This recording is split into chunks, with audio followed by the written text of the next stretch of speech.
Misticismo esotérico.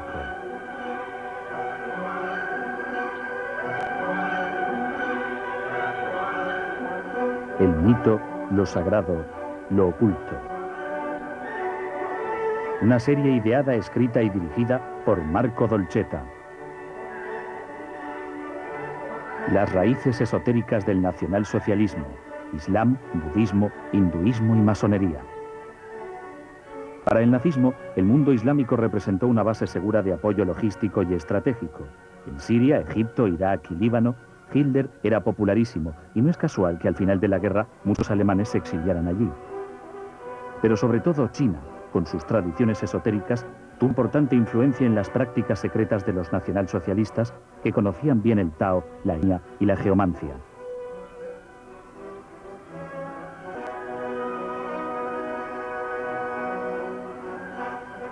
Para el Tercer Reich, el Tíbet representó, así como la India y sus tradiciones, un mítico de la búsqueda de su patrimonio de lo sagrado y de la exploración hacia Oriente. Hablamos sobre esto con el filósofo y escritor Miguel Serrano.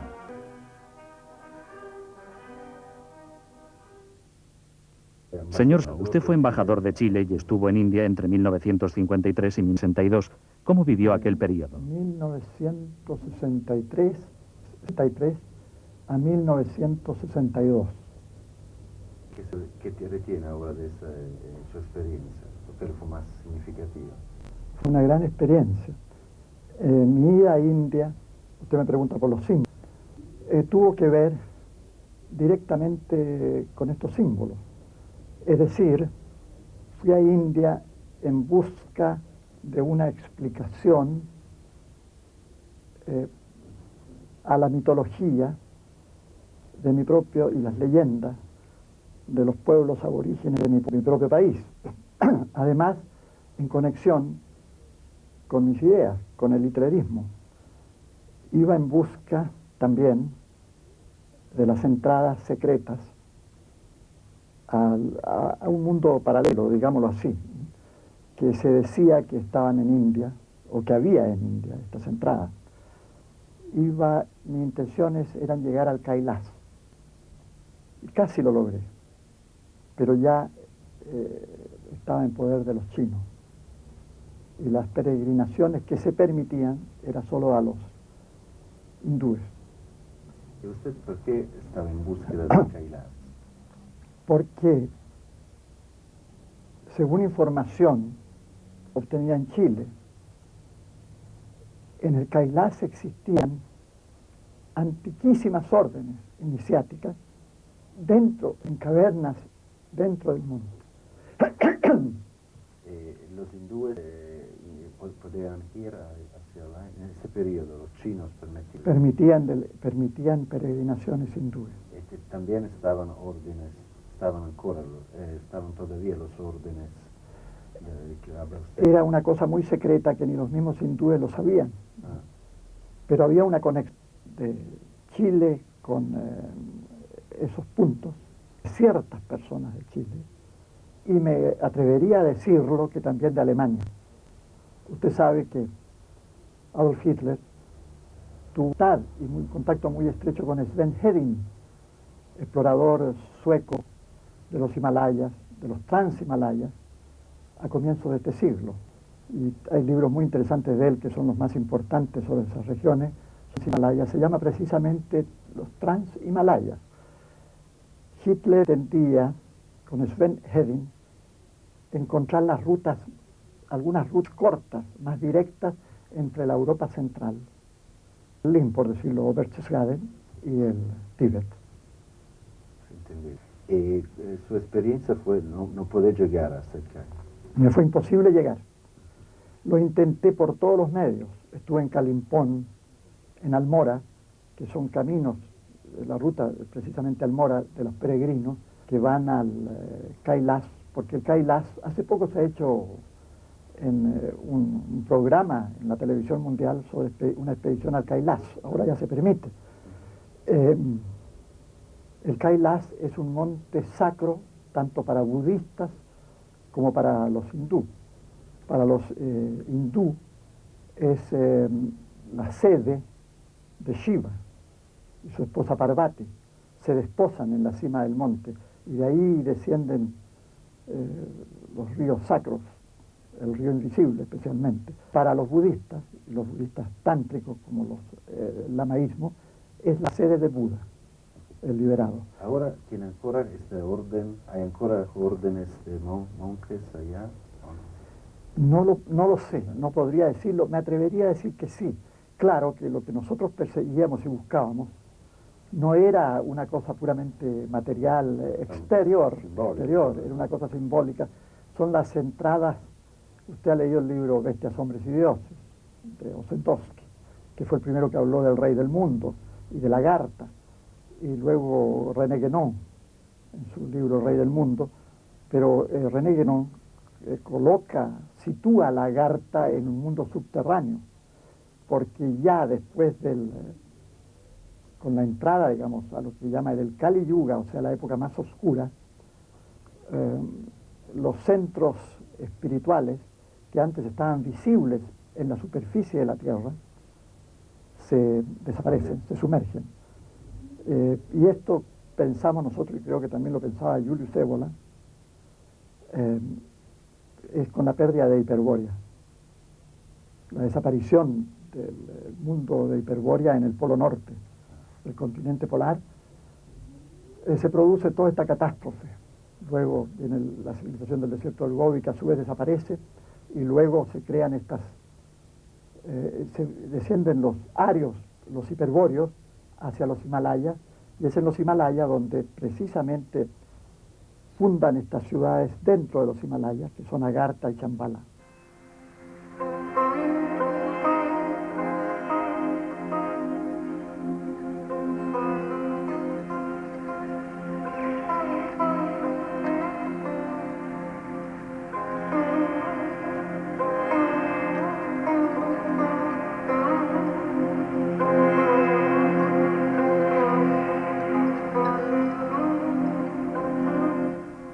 Un gran conocedor de Oriente y amigo del escritor serrano fue Carl Gustav Jung. Y lo comparaba con Mahoma. Y ese tema me interesa mucho tratarlo con ustedes, pues, porque es un tema fundamental para todo lo que pasa en el mundo y lo que va a suceder. Él decía que había sido poseído por el inconsciente colectivo ario, ni siquiera germano, por eso que sus discursos, aunque dichos en alemán, lograban impresionar a los que no entendían alemán, pero que podían considerarse como arios, a los italianos, a los españoles, y a ¿Usted opina que ese inconsciente colectivo en una actualidad también? Absolutamente, es una cosa eterna. ¿Qué teme? En los términos que el judío es un ser fundamental, esencialmente diferente, como si fuera de otro planeta. Por eso que toda su acción está destinada a minar y a destruir todo lo que corresponda al otro tipo de inconsciente, puesto que su relación con los arquetipos es fundamentalmente otra, distinta. Y esto es lo que Jung veía y dijo, y esta arma se las entregó a los alemanes. Y que los alemanes, y esto es muy interesante, los alemanes teniendo esa arma fundamental no la usaron. ¿Por qué? Porque, y aquí volvemos a referirnos a Julius Evola, porque la Alemania nacional socialista tenía una gran distancia del psicoanálisis, de todo lo que proviniera del psicoanálisis. Tomaban distancia. Sí, porque por ser una creación típicamente judaica. Aún el mismo profesor Jung, habiéndose revelado y habiéndose producido la ruptura con Freud, que equivale a lo mismo de que estamos hablando, seguía haciendo una interpretación de las, por llamarlas, las ciencias tradicionales, espirituales, profundamente espirituales, psicoanalíticas, cientificando todo esto y descendiendo, por ejemplo, reduciendo la alquimia a fenómenos psicológicos. Entonces, que era un arma formidable, por la psicologización de las cosas, en el sentido correcto. Sí, era una gran arma, pero al mismo tiempo en cierta parte se destruye la cosa espiritual, metafísica, mística. Y es por esto que no lo usan. Pero hay una cosa interesantísima. Después del Jung, mi impresión es que Jung pierde la guerra también, junto con Alemania, porque no pudo seguir desarrollando su teoría y sus concepciones y conectándolas precisamente con la teoría del tulku, de la concepción del tulku de los tibetanos, es decir, con la metafísica tibetana. ¿En qué periodo ese estudio? Sí. Se produce, muy bien, luego en 1939 se declara la guerra, estalla la guerra, ¿ah? Y entonces todo cambia. Y cambia también el profesor Jung, curiosamente.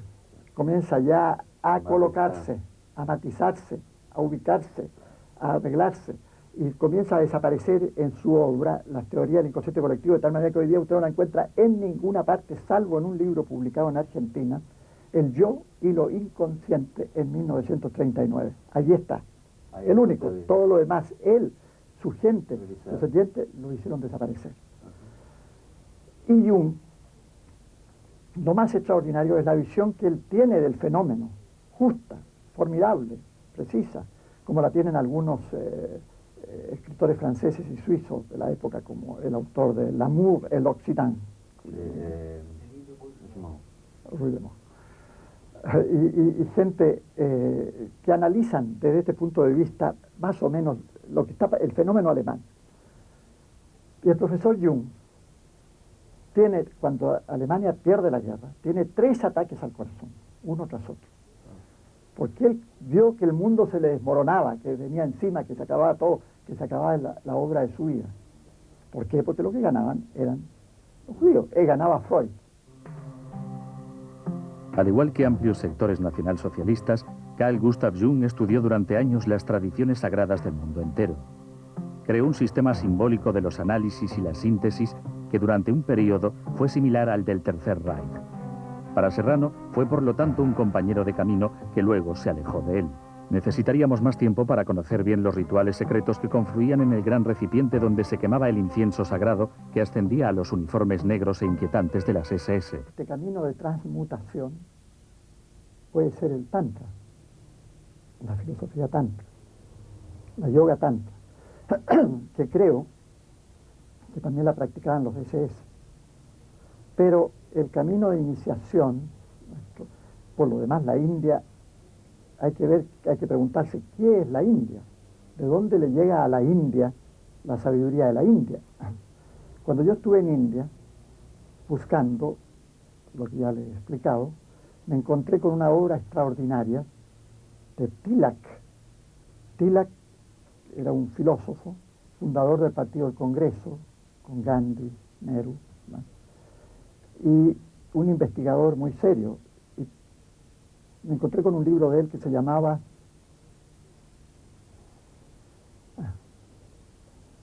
The Polar Home in the Vedas, o sea, el origen polar, el hogar polar de los Vedas, y probaba cómo toda la filosofía, toda la tradición hindú venía del polo norte, de una civilización del polo norte, y lo probaba según la interpretación que hacía de los versos védicos, en fin.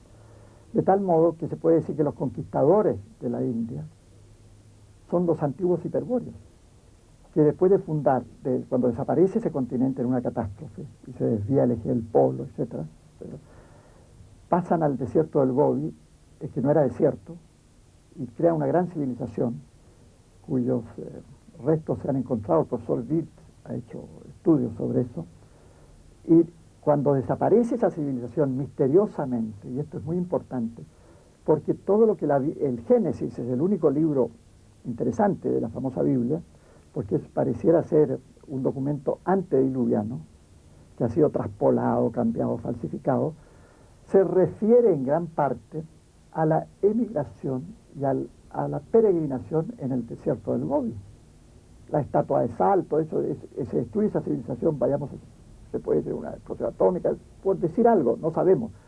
Pero los 40 años del desierto son el camino del desierto del Gobi, que los judíos se la apropian para ello, pero que en el fondo son las 12 tribus hiperbóreas, arias, y que emigran, pasan y llegan a la India.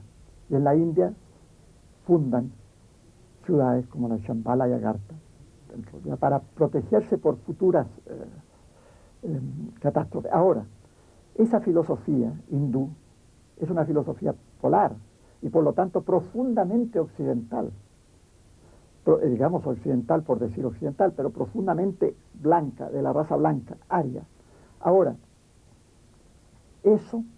esa tradición se desperdicia por el mundo y viene a América, porque América, el verdadero nombre de América es Beta Manalan, o sea, el continente blanco. Aquí está la leyenda de los dioses blancos.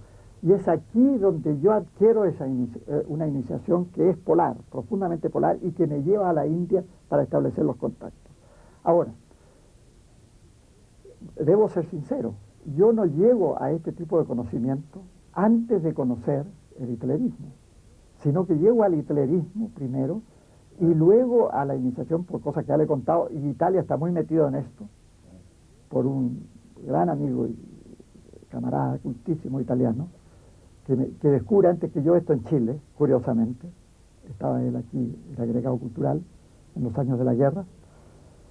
Y luego, por eso regreso yo a Europa buscando las fuentes de todo esto.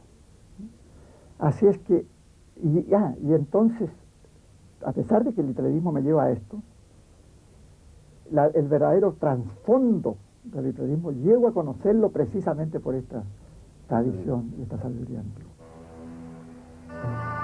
Ernst Schöffer fue un joven naturalista apasionado por la flora alpina que murió recientemente en Hamburgo.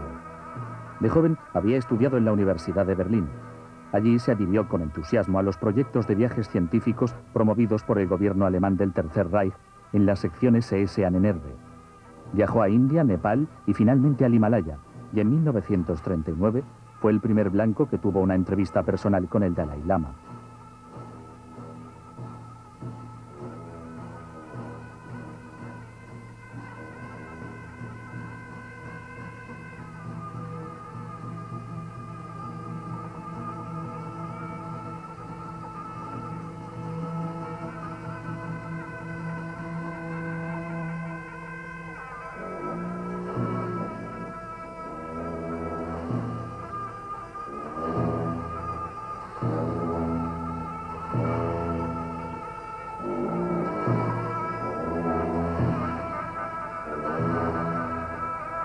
Estas imágenes inéditas están extraídas de la película filmada durante la expedición Schöffer al Tíbet en 1939.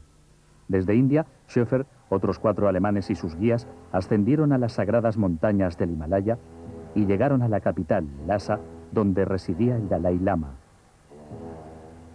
En el curso de este viaje se encontraron con diversas dificultades, pero, por otra parte, descubrieron un territorio totalmente virgen, tanto en el aspecto social como ambiental, así como desde el punto de vista que más les interesaba, que era la práctica mágica y religiosa de la tradición tibetana, de la tradición Burn.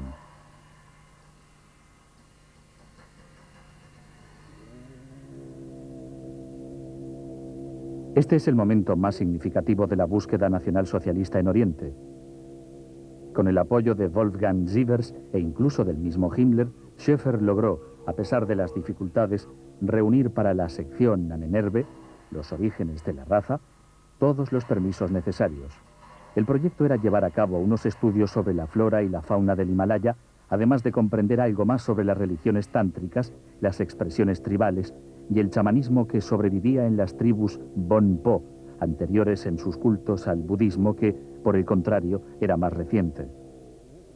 Los alemanes daban mucha importancia a estos rituales Bon, tal como demuestra la misma cruz gamada, símbolo del nacionalsocialismo, que sin duda tiene un origen antiquísimo. Precisamente los Bon fueron los primeros en usar este símbolo que hace cientos de miles de años representaba al sol y el curso del tiempo.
lugar aparte en las referencias religiosas del nacionalsocialismo lo ocupa el Islam.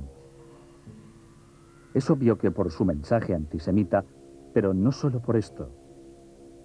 De hecho, Hitler acogió en Berlín, desde los primeros años de la guerra, al gran muftí de Jerusalén, Hussein, que por tradición desarrollaba la actividad de padre espiritual para todo el mundo islámico y que durante el nazismo, tal como Gandhi Bose en India, actuó como portavoz y propagandista del nacionalsocialismo cara al mundo islámico.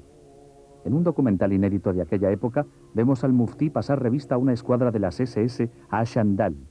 Estas fueron unas SS formadas solo por musulmanes, tanto croatas como bosnios, albaneses y turcos, que luchaban junto a los alemanes. Bormann cuenta que Hitler cada año nuevo enviaba personalmente un pequeño Corán de oro de regalo a cada soldado de las SS a Ashandal.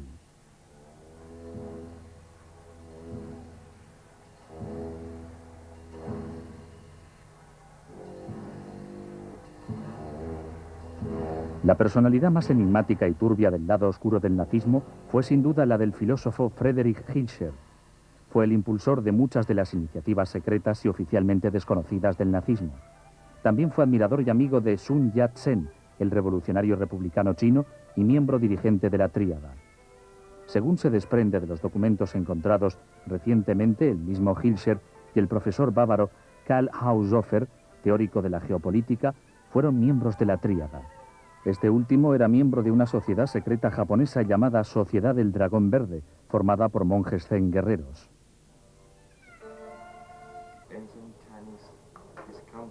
La geomancia deriva de la antigua tradición china. Une el cielo, el hombre y la tierra. En la antigua tradición china servía para proteger y guiar a la familia real. Esto se mantuvo hasta la dinastía Ming. Se trata, pues, esencialmente de una forma de protección para la familia y el individuo. La geomancia se basa en las fuerzas magnéticas y gravitacionales. Su función es la de procurar aire fresco, agua y apoyo.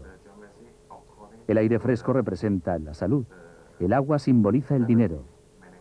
El apoyo sostiene nuestros conocimientos, nuestro trabajo y todo lo que necesitamos. La geomancia está ligada al taoísmo y su teoría deriva del I Ching, por lo tanto contiene elementos de ambos.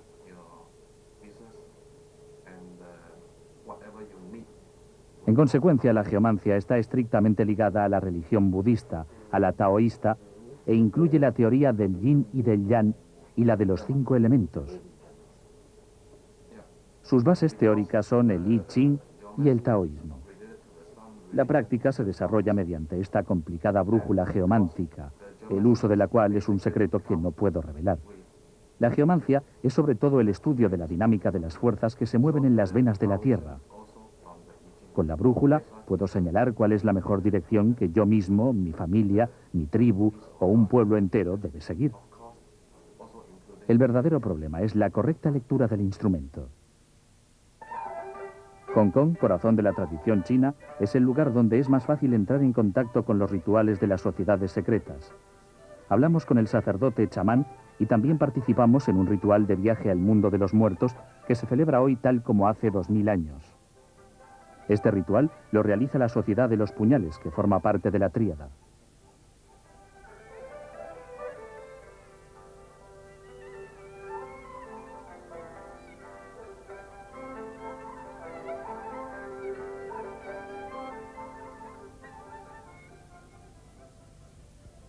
¿Desde cuándo hace esto y quién le inició?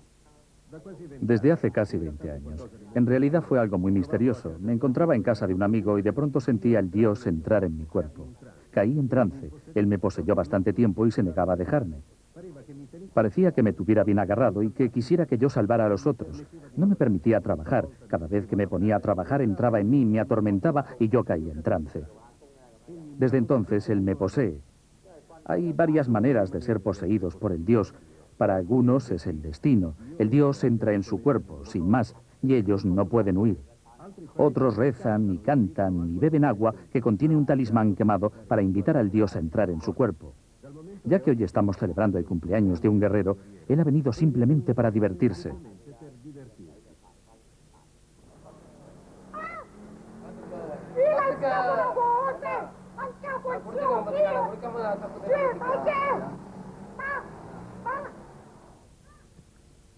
¿Por qué hablan como pájaros?